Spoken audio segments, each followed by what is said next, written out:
കൂടുതൽ വാർത്താറിയിപ്പുകൾക്കായി കൊച്ചി വാർത്താ channel subscribe ചെയ്യുക. BJP സംസ്ഥാന പ്രസിഡന്റ് കെ സുരേന്ദ്രൻ നയിച്ച NDAയുടെ കേരള പദയാത്ര കൊല്ലം ലോക്സഭാ മണ്ഡലത്തിൽ പര്യടനം നടത്തിയപ്പോൾ പാർട്ടി മുൻ ജില്ലാ പ്രസിഡന്റുമാർ ഉൾപ്പെടെയുള്ള മുതിർന്ന നേതാക്കൾ ബഹിഷ്കരിച്ചത് പാർട്ടിയിൽ സജീവ ചർച്ചയായി. ജില്ലാ പ്രസിഡന്റ് BB ഗോപകുമാറിനെതിരായ നിലപാട് സ്വീകരിക്കുന്ന ഈ പ്രബല വിഭാഗം മുൻകൈയെടുത്ത് രൂപീകരിച്ച അടൽജി ഫൗണ്ടേഷന്റെ പേരിലായിരുന്നു ബഹിഷ്കരണം. ഫൗണ്ടേഷൻ ജനറൽ സെക്രട്ടറി കൂടിയായ പാർട്ടി ദേശീയ കൗൺസിൽ അംഗം MS ശ്യാംകുമാർ രാവിലെ നടന്ന സ്നേഹസംഗമത്തിൽ പങ്കെടുത്തെങ്കിലും പദയാത്രയിൽ നിന്ന് വിട്ടുനിന്നു.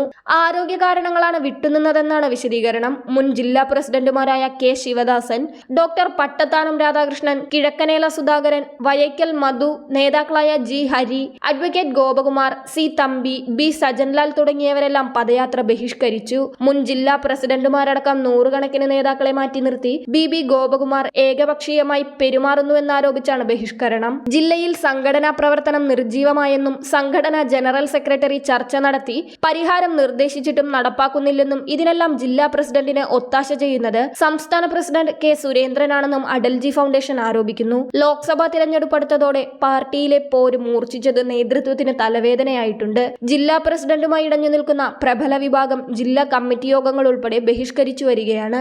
പാർട്ടിയിൽ കീഴ്ഘടകങ്ങളിലും അണികളിലും നിർണായക സ്വാധീനമുള്ള നേതാക്കൾ കൂട്ടത്തോടെ പാർട്ടി പരിപാടികളിൽ നിന്ന് വിട്ടുനിൽക്കുന്നത് തിരഞ്ഞെടുപ്പ് പ്രകടനത്തെ ദോഷമായി ബാധിക്കുമെന്നാണ് പ്രവർത്തകരുടെ ആശങ്ക. സംസ്ഥാന നേതൃത്വമാകട്ടെ ജില്ലയിലെ പ്രശ്നങ്ങൾ കണ്ടില്ലെന്ന് നടിക്കുകയും ചെയ്യുന്നു. ഇതിനിടെ ലോക്സഭാ തിരഞ്ഞെടുപ്പിൽ പാർട്ടി സ്ഥാനാർത്ഥിയായി ജില്ലാ പ്രസിഡന്റ് BB ഗോപകുമാറിന്റെ പേരും പരിഗണിച്ചേക്കുമെന്നും സൂചനയുണ്ട്. മുൻ മിസോറാം ഗവർണർ കുമ്മനം രാജശേഖരന്റെ പേരാണ് പ്രഥമ പരിഗണനയിൽ.